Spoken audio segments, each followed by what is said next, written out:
जमशेदपुर पूर्वी के विधायक सरजू राय जी कोयलांचल धनबाद के दौरे पर हैं। चलिए जरा उनसे हम राजनीतिक बातचीत करते हैं। सर, पहले तो धनबाद में आ जाए हैं, महाराणा प्रताप जी की जयंती में उस कार्यक्रम में शिरकत कर रहे हैं। ऐसे सामाजिक कार्यों में लगातार आप धनबाद आ ही रहे हैं। इधर 2 महीने से धनबाद आना काफ़ी हो गया है। बीच में तो 2 कार्यक्रम मैंने छोड़ दिया, क्योंकि धनबाद आने पर लोग इसमें कोई ना कोई मोटिव खोजते हैं कि भाई क्यों आ रहे हैं, अमुक कारण हो सकता है। और जो राजनीति में है वो तो चुनाव ही देखता है कि चुनाव आगे आने वाला है, तो चुनाव के लिए हो सकता है कि अपना संपर्क बना रहे हों। और मैं तो आज पिछली बार ही मैं आया था, तो राजपूत विचार मंच के बहुत सारे लोग आए थे, उन्होंने आज के बाद दिन आने के लिए कहा। तो एक उद्देश्य भी है कि 30 मई को गंगा दशहरा है, उस दिन हम लोग दामोदर नद के किनारे एक साथ करीब 40 स्थानों पर दामोदर महोत्सव मनाते हैं, जिसमें दामोदर का उद्गम स्थल भी रहता है और जो धनबाद ज़िले में ही अंतिम बिंदु है दामोदर का पंचेत, वहाँ भी रहता है। इस बार हम लोगों ने दामोदर क्षेत्र को लिया है, जिसमें दामोदर बराकर ये सभी हैं, तो कोडरमा से लेकर मैथन ये सब भी इस बार आएंगे। तो एक तो मैं यहाँ के लोगों से बात करूँगा कि किस तरह से हम लोग यह कार्यक्रम करें। मैंने कल मुख्य सचिव से भी मिलकर कहा, तो जो भावना है पर्यावरण संरक्षण की, उस भावना के हिसाब से काम नहीं हो रहा है। ऐसा लग रहा है कि 12 साल बाद भी जो झरिया के पुनर्वास की योजना बनी थी 14,000 करोड़ का, ये फेल नजर आ रहा है। अभी तक पुनर्वास नीति में देखें तो मुश्किल से मामूली कुछ हजार लोग जो हैं, जबकि 1 लाख से ज्यादा लोग विस्थापित हो गए। तो फिर कब तक ये पुनर्वास चलेगा? देखिए, नीति बनती है तो जो बनाने वाले हैं वो बहुत चीज़ों को देखकर बनाते हैं, मगर उसको लागू करने की नीयत भी सही होनी चाहिए, तभी नीतियाँ लागू हो सकती हैं। एक तो नीति बनती है, वो सबके लिए सबका मान बराबर है करके नीति बन जाती है।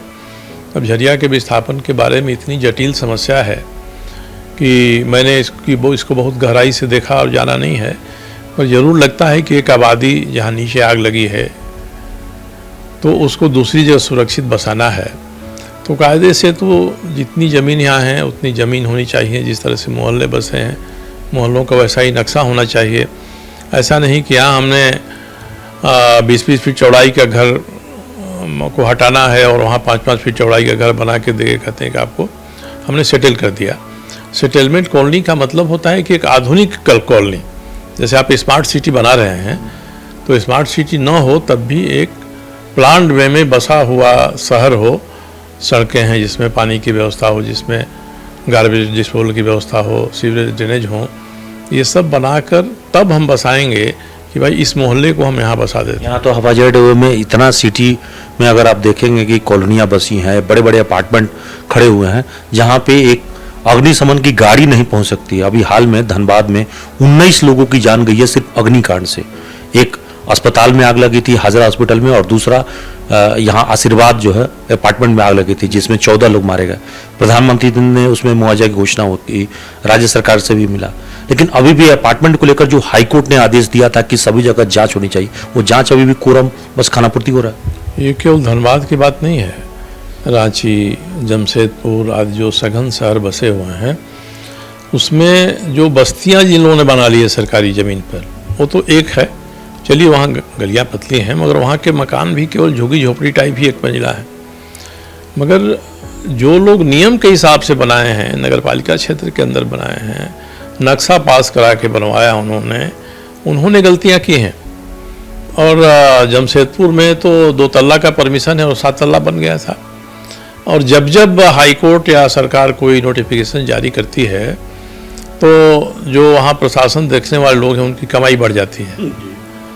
जमशेदपुर में तो एक वकील हैं, उन्होंने एक व्यक्ति के माध्यम से हाईकोर्ट में मुकदमा कराया, उसकी सुनवाई चल रही है और बहुत अच्छी बहस पिछली बार उन्होंने किया था उसमें।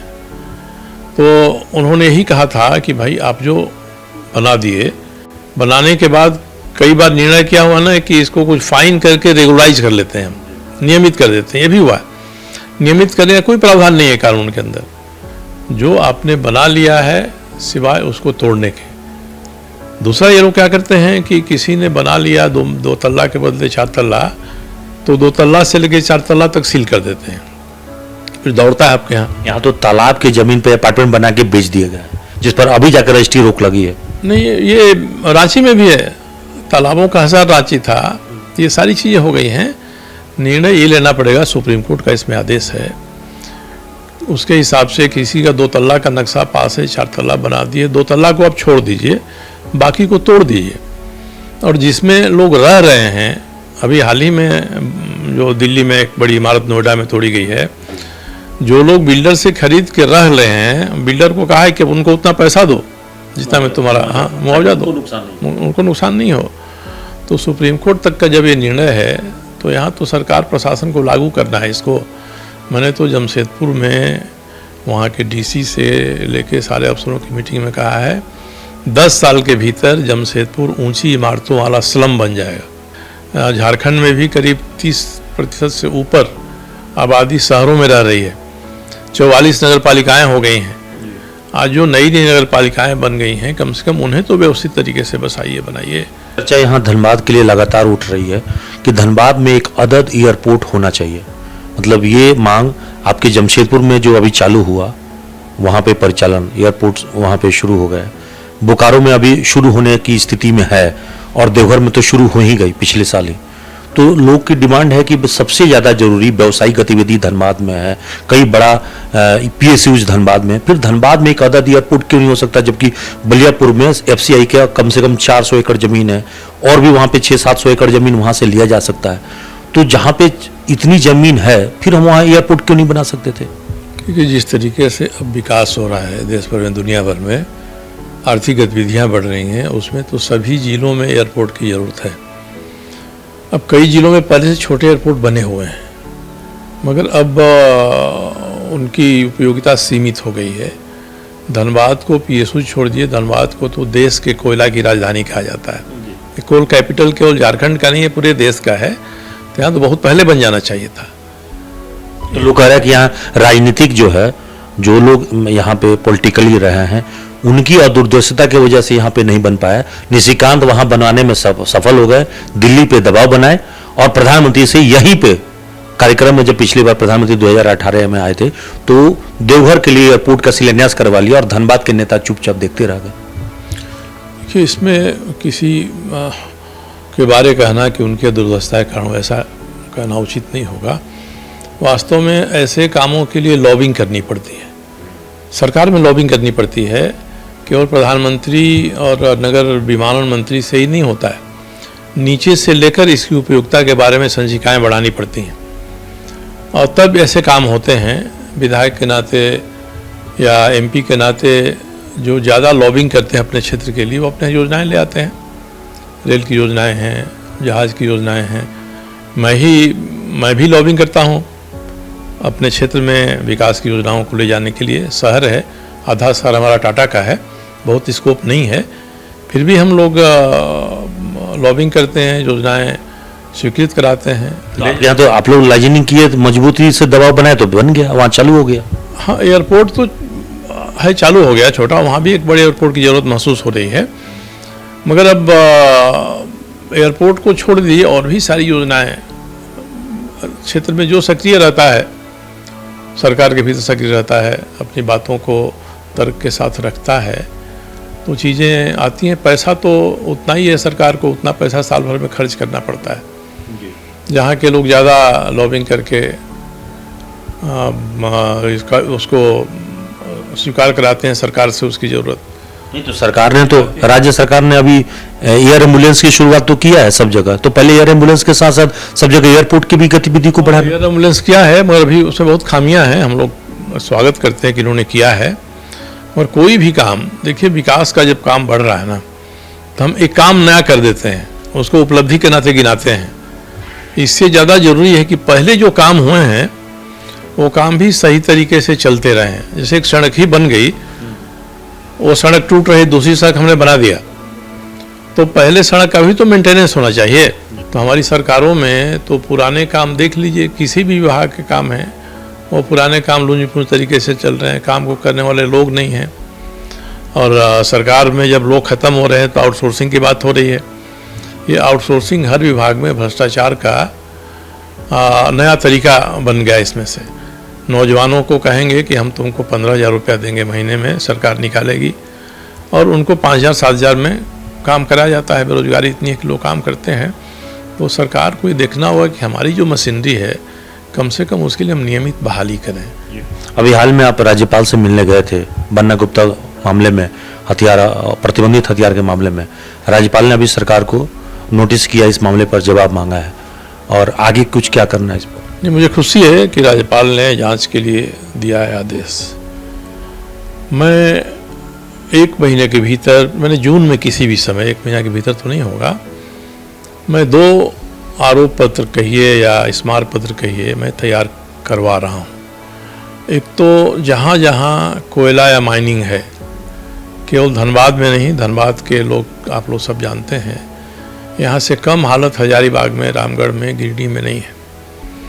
तो एक तो भारत सरकार की जो ये कंपनियाँ हैं, ये कंपनियाँ किस तरह से आउटसोर्सिंग के माध्यम से कोयले की चोरी करवा रही हैं और नाजायज़ काम करा रही हैं, लोगों को दबा के उनकी ज़मीन पर खनन करा रही हैं, इसके बारे में मैं एक आरोप पत्र तैयार कर रहा हूँ।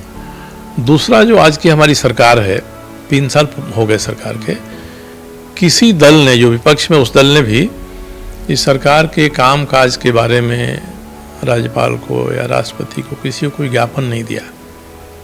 मैं ज्ञापन ऐसा तैयार कर रहा हूँ जो जून महीने में किसी दिन मैं राज्यपाल के सामने रखूँगा कि जब ये सरकार आई थी तो हमको इससे क्या उम्मीद थी, और आज 3 साल बीत गए, उसमें से कौन उम्मीद पूरी हुई और कौन उम्मीद पूरा नहीं हो रही है, इसके विषय में मैं एक व्यापक स्मारक पत्र तैयार करके एक ज्ञापन में राज्यपाल के लिए करूँगा।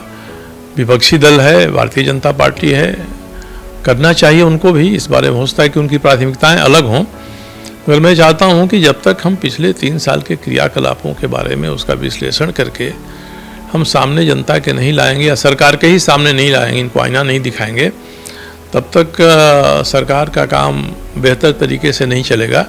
इसलिए सरकार की आलोचना हम नहीं कहेंगे, बल्कि सरकार को याद दिलाने की ही बात कहेंगे। अभी युवाओं के बारे में पिछले बार आपको जो है मानहानि का एक ये भेजा गया था नोटिस बन्ना गुप्ता के द्वारा। हाँ, दिया था। मैंने यहीं पर कहा था कि जो उन्होंने नोटिस दिया है तो वह कूड़ेदान में फेंकने लायक है। मैंने उसको वास्तव में मिला, मैंने कूड़ेदान में डाल भी दिया। अब उनको इसके बारे में लगता है कि हमारी मानहानि हुई है, इससे मुकदमा करने के लिए उन्होंने कहा है, वो करें, मैं स्वागत करूँगा, और न्यायपालिका के सामने मैं बताऊँगा कि भाई ये इनके जो क्रियाकलाप हैं, उस क्रियाकलाप के हिसाब से इनका कितना मान है, कितनी मर्यादा इनकी है, और मैंने जो किया उसमें कितने का हनन हुआ, ये तो कोर्ट तय करेगा। आपका मान सम्मान जितना होगा उसी के हिसाब से हनन होगा ना। मंत्री के पद पर चले जाने के कारण हमारा मान नहीं बढ़ जाता है, हमारी प्रतिष्ठा नहीं बढ़ जाती है। अभी जो रांची में जमीन घोटाला का मामला जो सामने आया, इसमें जो तिकड़ी सामने आई है, जिस तरह से पीपी एंड अदर्स लोगों का भूमिका सामने आया, इससे साफ जाहिर होता है कि जो गिरोह पहले सक्रिय था, जो पहले से लोग भ्रष्टाचार में लिप्त थे, वही लोग इस सरकार में भी शामिल हैं। नहीं, बिल्कुल वही गिरोह है जो गिरोह रघुवर दास जी के सरकार में, मैं कहता हूँ कि ट्रेनिंग ले रहा था, प्रोबेशन पीरियड में था, उसको बाज़ाब्ता हेमंत सोरेन जी की सरकार में नियुक्ति मिल गई है, उसका नियोजन हो गया है, धड़ल्ले से काम कर रहा है। और मैंने माननीय मुख्यमंत्री जी को 1 साल पहले बताया था मिलकर कि जिस तरह से ये सारी चीज़ें चल रही हैं, एक समय आएगा जब आपका नियंत्रण नहीं रह जाएगा प्रशासन पर से, और आज यही हो गया है। मुख्यमंत्री को नहीं पता है कहाँ क्या हो रहा है, और ये सारे के सारे लोग कर रहे हैं। मेरे पास तो पत्र है बाज़ाब्ता निबंधन विभाग का, 2016 में उन्होंने रांची में दिया था कि इस मौजा के दस्तावेज़ के इतना नंबर है, उसका खतियान नंबर ये है, खाता प्लॉट है, इसका गायब है, फाड़ दिया गया है रजिस्टर से इसको। और कोतवाली थाना में उन्होंने FIR जमा किया, मोहर लग गई कोतवाली थाने की, मगर FIR नहीं होने दिया। ही प्रेम प्रकाश और इन लोगों ने सरकार पर दबाव डाल के FIR होने नहीं दिया। तो 2015 से 20 में मुझे लगता है काफ़ी अधिक हेराफेरी, न केवल रांची में, जमशेदपुर में ये 2016-17 के सभी अखबारों ने छापा कि जमशेदपुर में 300 से ज़्यादा अवैध जमाबंदियाँ पाई गई हैं, रद्द होंगी। आज तक कुछ नहीं हुआ है। छवि मामले से सरकार की छवि धूमिल नहीं हो रही है? नहीं, छवि मामले में इस सरकार की छवि तो बुरी तरह धूमिल हुई है, मगर इस सरकार के पहले वाली सरकार में ही ये सारे काम शुरू हुए थे और ये इसके पुख्ता प्रमाण हैं। इसलिए मुझे ये लगता है कि ईडी अगर सलाहियत से जांच करे तो पीछे के कागजात भी इसके पास आ गए हैं। जांच में तो उनको करना चाहिए किसकी सरकार थी, कौन मुख्यमंत्री था, डबल इंजन की थी कि सिंगल इंजन की है, ये इस पर ध्यान दिए बिना इनको सारे तथ्य रख देना चाहिए। अब ऊपर इनका कार्यालय होता है करे, मैं तो इनसे अपील करता हूँ। दूसरा कि जो ज़मीन घोटाला हुआ है, इससे बुरी स्थिति शराब घोटाले की है। और छत्तीसगढ़ में जो घोटाले पकड़े गए हैं, जिन लोगों का बयान लिया गया है, जो यहाँ सुविधा फैसिलिटीज़ काम कर रही थी वो भी वहाँ काम कर रही है, वहाँ का जो छत्तीसगढ़ बिवरेज कॉरपोरेशन का जो एमडी है उसी की सलाह यहाँ भी ली गई है।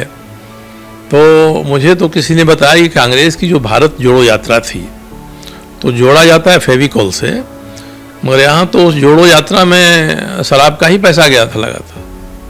बुरी तरह से कांग्रेस के लोग इसमें फंसेंगे। छत्तीसगढ़ से लेकर रांची तक जो शराब की धारा बही है, वो धारा इस सरकार को ले डूबेगी, मुझे पूरा भरोसा है, जिस तरह के आंकड़े आ रहे हैं। और उसमें भी पिछली वाली सरकार शामिल है। पिछले का भी तो छत्तीसगढ़ से प्रेम जग जाहिर है, सबको पता है। नहीं, मैंने कहा है कि 2016 में नया बिवरेज कॉरपोरेशन बना, वो पहला चरण था शराब में भ्रष्टाचार का, और प्रेम प्रकाश की कंपनी सौमुख थी, एक फ्रंट लाइन थी, इनको मैन पावर का जिम्मा दिया गया, उसमें गड़बड़ियाँ हुई हैं। 7 करोड़ का तो मैंने ही दिया है कि 7 करोड़ पैसे जमा नहीं किए हैं प्रेम प्रकाश ने। और भोर सिंह जैसा ताकतवर जो अधिकारी था, उस समय कमिश्नर थे उत्पाद विभाग के, वो तो डोरंडा थाना में बैठे रहे, उनका एफआईआर नहीं हुआ। लास्ट में किसी का फ़ोन आया और कहा कि एफआईआर नहीं ले सकते आपका, जब आईएएस अधिकारी विभाग का आयुक्त नहीं करा रहा है। और मेरी पक्की सूचना है कि 52 करोड़ रुपए की हेरा फेरी बिवरेज कॉरपोरेशन के अकाउंट में पाई गई है। इसलिए मैं सीएजी से आग्रह किया है कि ये लोग आंतरिक अंकेक्षण करके इस पर पर्दा डालना चाहते हैं, इसलिए सीएजी पूरे बिवरेज कॉरपोरेशन की ऑडिट करें, तब पता चलेगा कि क्या क्या हुआ है। शराब में जो खेल हुआ है 3 चरण में हुआ है। पहला चरण 2016 से शुरू हुआ था, दूसरा 2020 में हुआ जब छत्तीसगढ़ की कंपनियों ने यहाँ कब्जा किया इस पर, और तीसरा उनको भी हटा के अभी जो सिस्टम चल रहा है उसमें हो रहा है। हाईकोर्ट में केस है, ये लोग कोशिश कर रहे हैं कि केस को हम कमज़ोर करा दें, विड्रॉ करा दें। इसलिए मैंने कल ट्वीट किया कि अगर हाईकोर्ट में केस करने वाले ये अगर शिथिल हो जाएंगे तो इस केस को, इस मुकदमे को नए सिरे से उठाया जाएगा। तो इतना बड़ा घपला हुआ है शराब में, वो ज़मीन ही की तरह है। ज़मीन इसलिए उजागर होता है कि जैसे कोई महिला है जिसके 5 प्रेमी हैं, कोई एक प्रेमी उसको लेकर चला जाता है तो चारों के मन में खुनस तो रहती है।